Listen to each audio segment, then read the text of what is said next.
Now we have Cincinnati coach Wes Miller with us. Coach, we'll let you get comfortable and start us off with some general comments. Yeah, well, first off, guys, we're thrilled to be a part of this league. I mean, look at this and the job that the Big 12 has done just with this event. It's exciting. I'm so glad three of our players are here to participate and see this. It just kind of shows you we're in a first. Yeah, Odie's waving to me back there, so thanks, O. But this is a first-class league in every facet. That's been obvious from the first moment we joined in any interaction I've had. I'm so excited about our commissioner and the things that he's doing to take this league even further. He thinks about it differently. He's ahead of the curve, and so I'm excited about that. And then from a basketball standpoint, guys, as coaches, we're competitors. And listen, this is the best college basketball league in America. It's undisputed in recent history. And so it's neat and exciting to be a part of that. We haven't experienced it yet, and so will there be some adjustment? Absolutely. But like we talk about freshmen all the time, freshmen have adjustments to college basketball. There's no way around it. Some make the adjustment quicker than others, and I believe I have a group and a team that can make the adjustment quickly. I hope we do, but I think you have to recognize when you're entering a league of this caliber that we haven't experienced. There's going to be some things that we just don't understand yet, and we're going to have to learn and adjust on the fly. And I say that because I have such respect for the programs and the coaches in this league. Okay, our first question for you, coaches, on the first row. Please remember to give your name and your affiliation.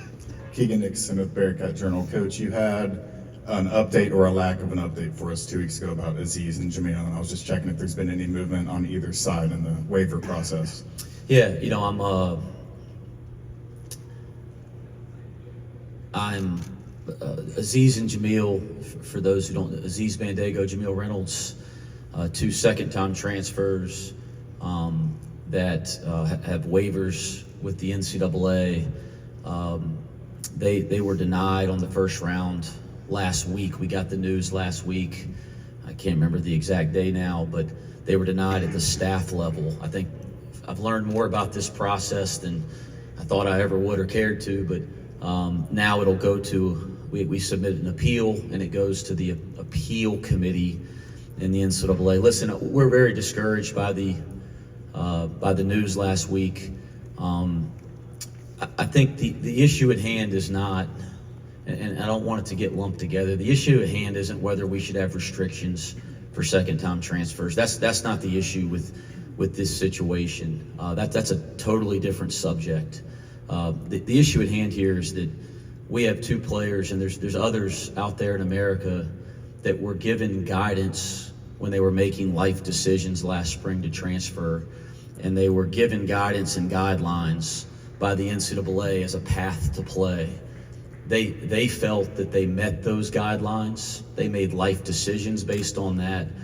At the University of Cincinnati, we feel as strongly as you can possibly express that they meet the guidelines and standards that were laid out directly by the NCAA.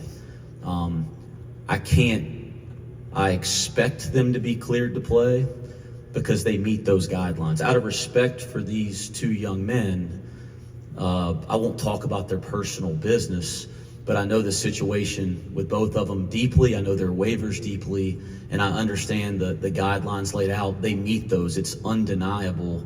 So I have hope that through the appeals process they'll be cleared. I expect them to be cleared, but I'm concerned.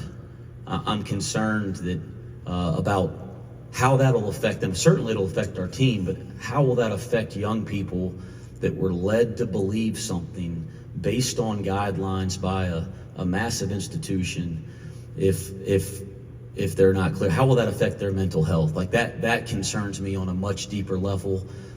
So we'll keep you up to date, but I'm hopeful that they'll be cleared through the next round of appeals. Okay, we've got 2 in the front row. The first one will be over here to your left, Coach.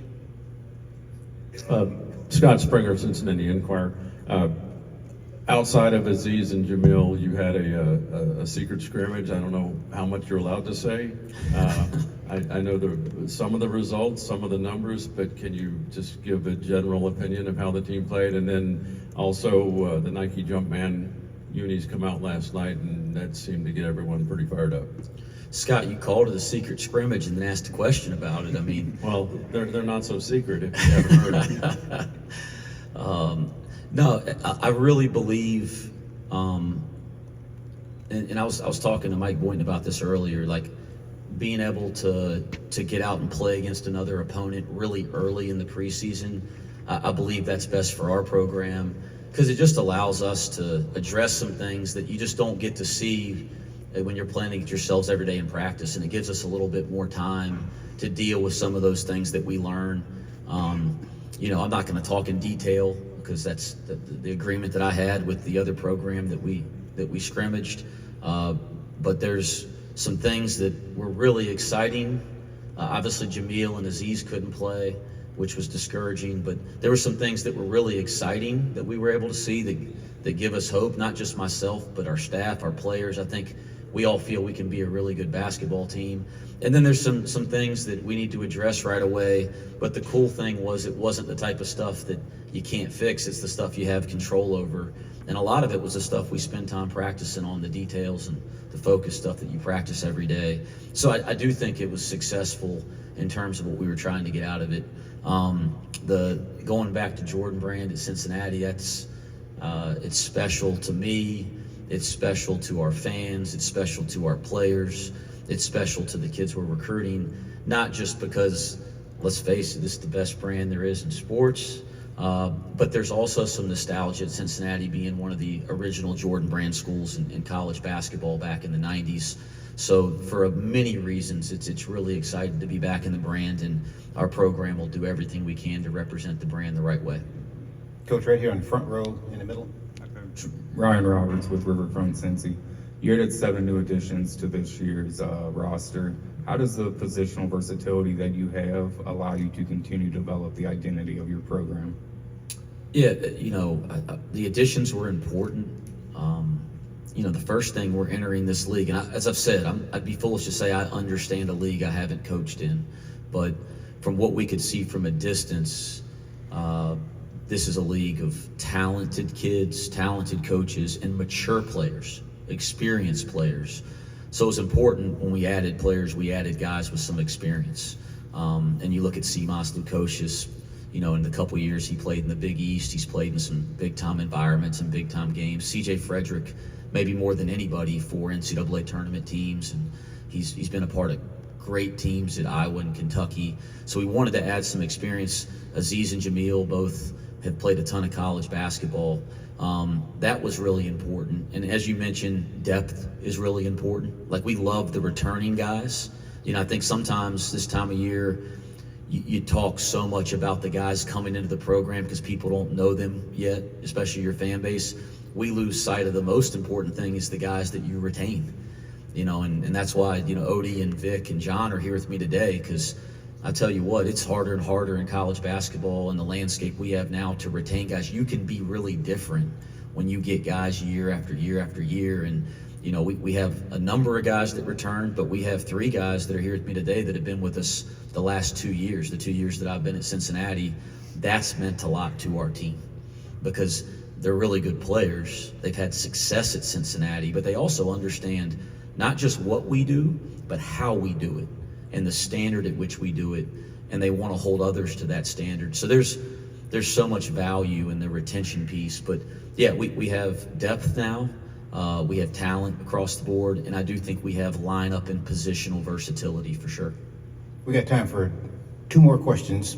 First one will be on in the middle, Coach, on the third row. Hey, Coach. Kevin Sweeney from Sports Illustrated, right in the middle. You mentioned in your opening statement that you felt like Commissioner Yormark was thinking about things differently and helping continue to build the Big 12 brand. I'm curious, from your perspective as a coach, what you're looking for from a conference to help, you know, lead the way and keep the Big 12 as the premier college basketball conference in America. Yeah, I'll twist it around on you a little bit, but I think from my perspective, we have to do our job at Cincinnati. And our job is to to put the best program that we can possibly put together game after game, year after year, at the most competitive possible level, but doing it within the values of this league, within the values of our institution and our community. And I think if we do that, we'll follow the lead of Commissioner Yormark and the league of the ways that we can evolve within the league. But we got to do our job here, and we're working hard every day to do that. Okay, our last question's here on the front row in the middle, Coach. Neil Meyer with the Front Office News. You talk about a guy in John Newman who missed last season due to an injury. Just talk about what you were able to see from him this summer and this offseason heading into the season following the injury. Well, John is so important to our program. He was, honestly, it was a massive loss last year. He probably had the best preseason of any player on our team last year. So in our secret scrimmages and things of that nature, nobody performed better than John. He was kind of the glue going into last year. So when we lost him the first week of the season, it had a massive effect on our team. And we figured out how to adjust and evolve. It took a while, but we obviously had less of a ceiling without John. So getting him back is a big deal. He's had a really healthy summer, a really healthy fall. We've limited his reps and limited some of his practice time just to protect him a little bit. He doesn't like that because he's ready to go. He's 100%. But I think we're just trying to be smart with him because he's such an important part to our program and our team. As people that have followed him, whether it was in his time at Clemson or his first year here playing for us at Cincinnati, I think he's one of the best defensive players in the country at his position. And then is a guy that just kind of does all the little stuff to make a team and has evolved his skill set over the last year as well. Okay, Coach, thank you very much. Sure, thank you. Good luck to you.